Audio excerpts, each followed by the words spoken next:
as a newbie as well, it feels nice na you are part of your community's small successes. That is Omar and Michelle. Watching them, it just feels so nice na you are part of their milestones. I'm a newbie. I'm not a coach. I'm not expert. Pero I feel like I have the responsibility to help the new CRZ members in Singapore to impart the knowledge that I learned from Coach Lian. So, today, I just wanted to share with you yung benefits, pros and cons of using an indoor trainer. It's been like more than a year or two na since I started using an indoor trainer. For the reason na the nature of work that I have is a bit tricky. I don't have the luxury to cycle every day. I don't have the leisure to or the luxury to cycle every weekend. The nature of work that I am into is it's very demanding that I need to sometimes take late night calls and sometimes I need to rest and I'm a family man as well. I need to have my virtual time with my kids and my wife.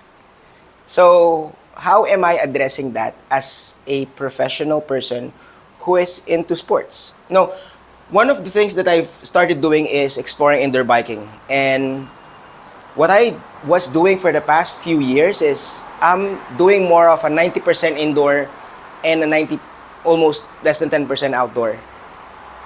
So there are advantages and disadvantages. And that's what we are going to talk about today. So I'm just gonna set it up.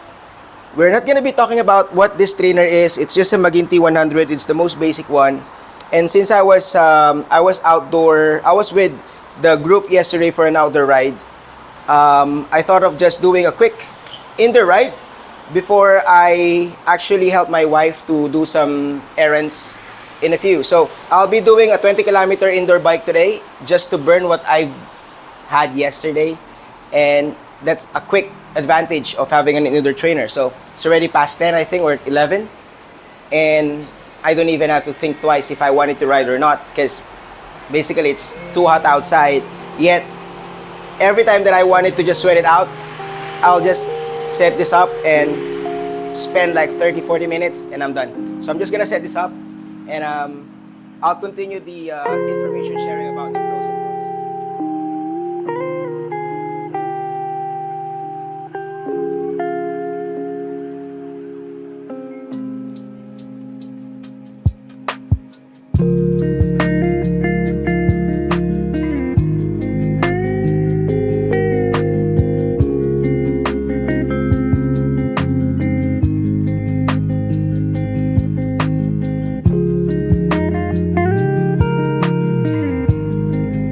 So we are about to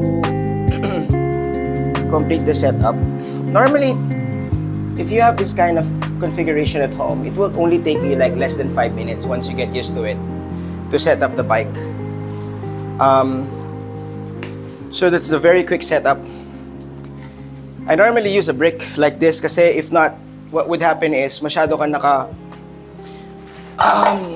tilt downwards and sasakit yung likod mo. Kasi yung setup ng indoor trainer is mas mataas yung likod ng konti.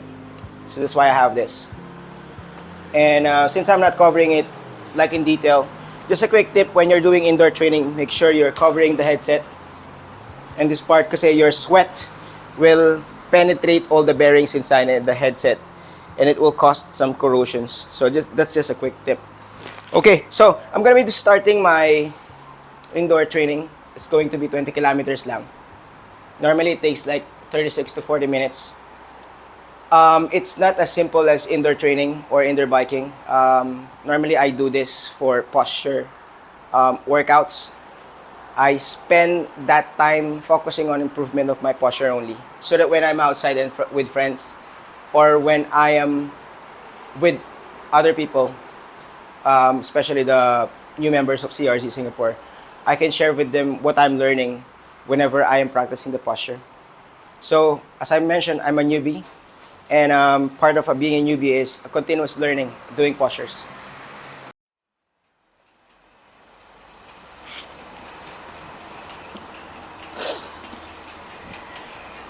been 5.4 kilometers since I started. Um, let's just start with the advantages of indoor biking. I have been doing this since 2021, if I'm not mistaken. Way back in October.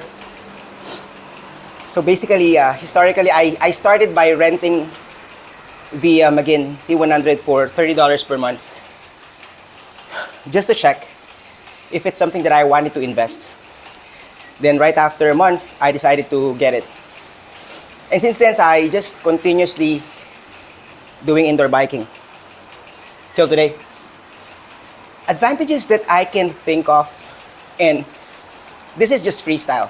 It's not scripted, but I just thought of sharing it. A few points that I can think that is an advantage of indoor biking is, number one, obviously, regardless of the weather outside, you can ride anytime. Any time of the day, you can ride. You just have to set it up anywhere you are comfortable, then spend maybe 30-40 minutes. For me, it doesn't matter if it's a long distance or not. My workout is specifically focused on just revisiting my posture every now and then. Basically, whenever I ride with friends, I am continuously observing what are the areas that I need to improve. I mentioned a while ago, I'm not expert, I'm not strong. But whenever I ride with other people, each time that I can feel that there is a room for improvement, I always look forward that whenever I'm back home, I'm gonna try to replicate that experience and try to improve it, so that the next time I'm with them, I would be able to apply what I trained. So some of these examples are actual races like Team Time Trial, actual racing in CLEX, wherein we had to race with ex-pros, or just simply by riding with other friends. Like, I remember I had that experience riding with one of our senior in Singapore, Alvin, and they were like just running 35 kilometers an hour, and I'm just dying. And I just told myself, after this ride, I'm gonna go back to my drawing board and try to figure it out. How can I cope up with them without sacrificing posture? Point number two is, if you are a busy person wherein you have a job, and this is typically what we hear most of the time, that I don't have a time, I cannot join you guys, I'm sorry. Indoor biking is gonna address that, kasi just allocate 20, 30, 40 minutes a day. We have 12 hours a day. Use that instead of just slacking at home, drinking Coke, drinking whatever you want. Just hop on your bike and sweat it out. More than enough. You don't really have to go out. And once that become your routine, trust me, you don't even have to convince yourself doing it. You feel like you have the responsibility to do it, because it's gonna be your body asking for it, not your head. Point number three, indoor biking is obviously much safer. So if you are a newbie like me, instead of horsing around and playing around on the road, figuring out stuff, do it on indoor. It's safer. You can do all the mistakes you want without, involving yourself into unfortunate accident, or probably without even committing mistake and getting hit by a car or motorcycle, or probably worst case, hitting someone like a pedestrian. Number four is, as a professional, as a family man, as someone who wanted to do a lot of things every day, this is one of the things that I can say as an advantage of indoor is, if you go out and ride outdoors, how much time do you need to spend dressing up, kitting up yourself, preparing your bike, then biking from point A to point B to meet your friends, then ride with them, eat with them, then ride from your destination back to your house and do the kit process without you even realizing you've spent like 3, 4, 5 hours of your entire day. And you could have just probably used that for other stuff. Like if you have kids, spend time with them. Indoor training, setting it up, it's just 5 minutes. Then spend like 20, 40 minutes. After that, take a rest, and then you're done. Sometimes in just less than 2 hours, you're done. And imagine the time saved doing an indoor training.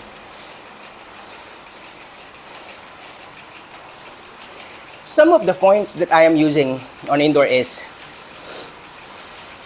making some small adjustments on your bike. So if you feel like you're not comfortable, put it on your trainer, do the adjustments, hop on it, observe. If you don't feel comfortable, adjust it again, like the saddle, position of your hoods, or maybe your actual position. Until you figure it out, then you're done. You are basically doing it in a safe environment without going to the roads. Like for example, so if I wanted to, one of the things that I wanted to improve is during the actual apprenticeship race in SEALEX, one of the disadvantages, I was really struggling doing this 90 degrees elbow, trying to chase one of the ex-pros. So when I went back to my trainer, I realized that the reason why I was struggling is because my saddle before was too wide. And basically it's restricting my legs to properly pedal. So after a few adjustments and observation, I decided to shift to a much smaller saddle, allowing me to slide back further without hitting my saddle. So it's more comfortable now. We just hit 10 kilometers and when I started it was 5 kilometers. So we just finished 5 kilometers just by sharing the advantages. So I'm just gonna continue sweating out and then let's do the disadvantages.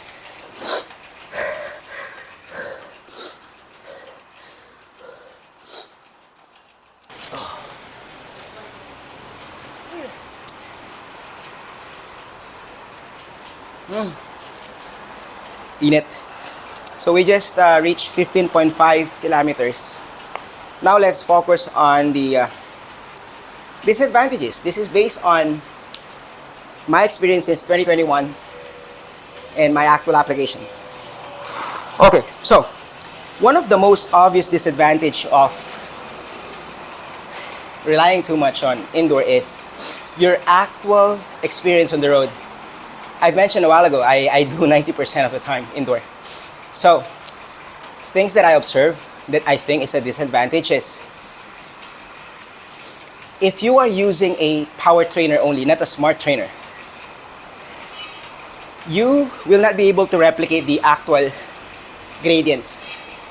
So, all throughout the ride indoor is fixed gradient. So, one example is this Magin trainer is fixed on 3% gradient. So, in a nutshell, the entire ride is you're just continuously on the 3% gradient difficulty. Now, if you go out and start experiencing 5 and up, you will definitely feel it biting. So, for example, why? In indoor, you can do easily 33, 34, 35, 37 kilometers an hour entire ride. But when you're outdoor, that's gonna be something difficult to do, because when you start hitting those gradients, it will definitely bite and it will start introducing to your legs the actual gradient. So now you have to adjust again.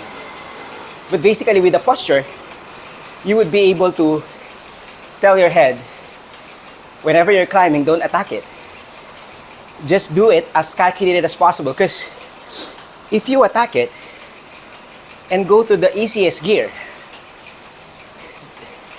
your heart rate is gonna spike up. Then, without you realizing, the moment you reach the peak or flats, you're huffing and puffing and you don't have enough energy to pedal. By the time you know it, you're getting dropped. Headwind, crosswind is something not available virtually as well. So when you're riding outdoor, you are going to experience those headwinds. And I did experience it in Silex. Oh, brutal headwinds. Like literally, I was struggling to pedal because on our way back to the second lap, it was an incline. Then imagine you have a headwind, a crosswind. Oh, that is a very, very good example of what you don't experience in indoor and what you will experience outdoor. Well, basically, those are things that will make you mature enough and train enough so that next time you will be able to cope up with that. Number 3 is, at some point, your power will improve and you will have to start investing on trainers that can cope up with your power. So using a very entry-level power trainer like this, it is basically capped up to 800 power only, watts. But I haven't reached that one. Probably the maximum I reach is 500, that's it. So basically, at some point, if you become stronger and stronger, then you will have to start getting a trainer that can do beyond your power output. And in connection to that, number 4 is, since I do a lot of torque training, I've already damaged this trainer multiple times, misaligning the belt. Normally, that would happen whenever I do replicate the final sprint. I am just fortunately misaligning my belt, which in return I have to spend a few minutes to fix it. Last time I have to bring it to the shop and I'm spending like $30 just for the cab, because this is a 15 kilogram trainer. Until I started learning how to fix it.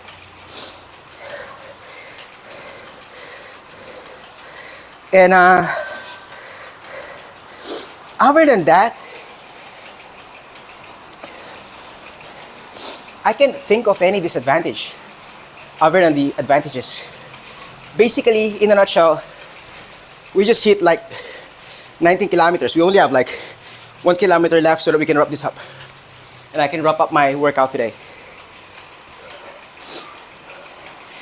Basically, the most obvious disadvantage of indoor is it's not the same as outdoor.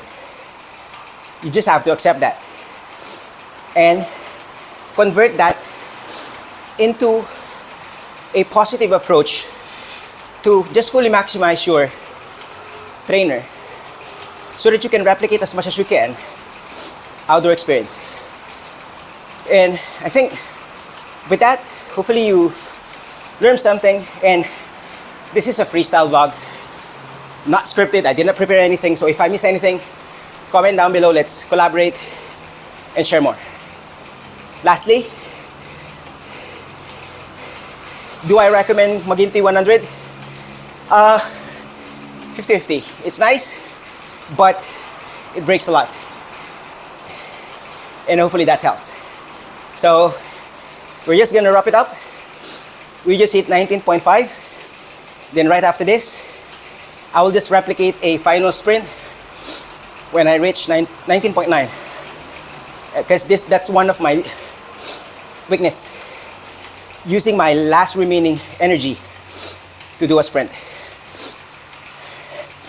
Okay, let's go.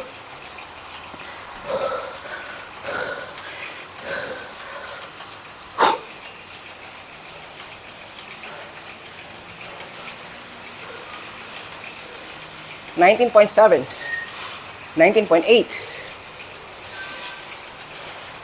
Okay, we're at 202 watts, 36 kilometers per hour, and we are attacking slowly now.